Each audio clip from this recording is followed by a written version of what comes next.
एक ऐसा शहर जहाँ सिर्फ लाशें ही लाशें नजर आती हैं। मैं बात कर रहा हूँ टावर ऑफ लंदन की, जहाँ पत्थरों में कैद चीखें हैं।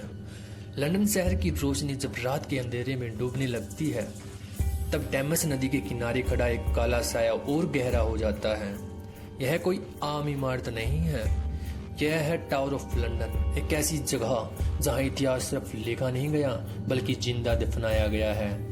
लोग कहते हैं अगर रात के 3 बजे टावर की दीवारों को छुआ तो पत्थर ठंडे नहीं लगते बल्कि धड़कते हुए महसूस होते हैं, क्योंकि उन पत्थरों में आज भी हजारों आत्माओं की चीखें कैद है। इतिहास जो खून से लिखा गया। टावर ऑफ लंदन की नींव 1078 में रखी गई थी।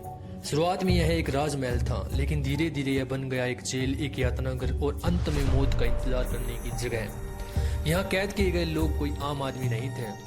यहाँ लाए गए थे रानियां, राजकुमार, सेनापति और वे लोग जिन्हें राजा भूल जाना चाहता था। सबसे बदनाम नाम था ब्लेडेड टावर, जहाँ से शायद ही कोई जिंदा बाहर आया हो।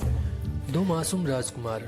1483 की बात है। राजा एडवर्ड आईबी की मौत के बाद उसके 2 बेटे, एडवर्ड जो 12 साल का था, रिचर्ड जो 9 साल का, उसको सुरक्षा के चलते हुए टावर ऑफ लंदन लाया गया। लोगों ने आखिरी बार उन्हें टावर की खिड़कियों में खेलते हुए देखा था, फिर उसके बाद वो कभी दिखाई नहीं दिए। कुछ महीनों बाद टावर के अंदर से रातों में बच्चों के रोने की आवाज़ आने लगी। भैया मुझे ठंड लग रही है। तो रिचर्ड कहता है कि एडवर्ड डरो मत, माँ आ जाएगी। आज भी गार्ड कहते हैं जब टावर में सन्नाटा होता है तो 2 छोटे पैरों की आहट सुनाई देती है। एन बोलेन, बिना सिर की रानी, टावर की सबसे मशहूर आत्मा। क्वीन एन बोलेन, राजा हेनरी की पत्नी। उस पर झूठा आरोप लगाया गया, बेवफाई और जादू टोना का।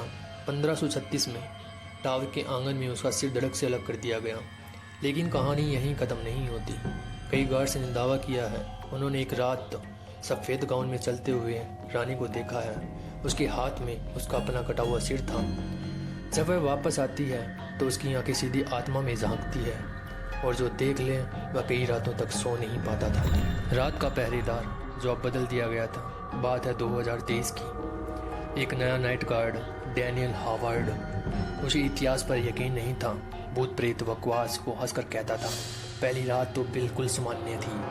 दूसरी रात सीसीटीवी कैमरे अपने आप घूमने लगे। जब बात तीसरी रात की आई तो उसने कहा, रेडियो पर किसी बच्चे की आवाज़ सुनी, अंकल क्या आप हमें बाहर ले जाओगे?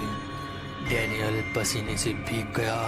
टेंशन में उसे चक्कर आ गए और वो वहीं पर बेहोश हो गया।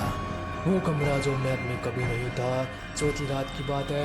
डैनियल को एक सीक्रेट कॉरिडोर मिला। यह कॉरिडोर किसी मैप में नहीं था।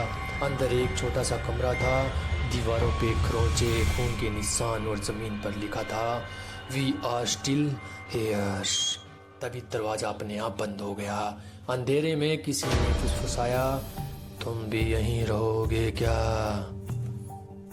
अब बात आती है आत्माओं का सच। डैनियल को दिखने लगा फांसी पर लटके लोग, बिना सिर की रानी, रोते हुए बच्चे और एक बूढ़ा जल्लाद। सबने एक ही बात कही, हम भाग नहीं सकते लेकिन तुम हमारी कहानी दुनिया तक पहुंचा सकते हो। सुबह गार्ड्स ने डैनियल को बाहर जिंदा निकाला, लेकिन उसकी आंखें खाली थी। उसने नौकरी छोड़ दी। कि बस एक लास्ट में आखिरी चेतावनी देना चाहता हूँ। आज टावर ऑफ लंदन एक टूरिस्ट स्पॉट है। लोग फ़ोटो खींचते हैं, हंसते हैं, मजाक उड़ाते हैं, लेकिन अगर तुम कभी वहाँ जाओ और दीवारों के पास खड़े होकर अचानक ठंड महसूस हो तो याद रखना तुम अकेले नहीं हो, क्योंकि टावर ऑफ लंदन आज भी जाग रहा है और वो इंतज़ार करता है अगले शिकार का। अगर आपको मेरी वीडियो पसंद आई है तो चैनल को सब्सक्राइब करना और वीडियो को लाइक करना और शेयर करना ना भूलें मेरे दोस्तों।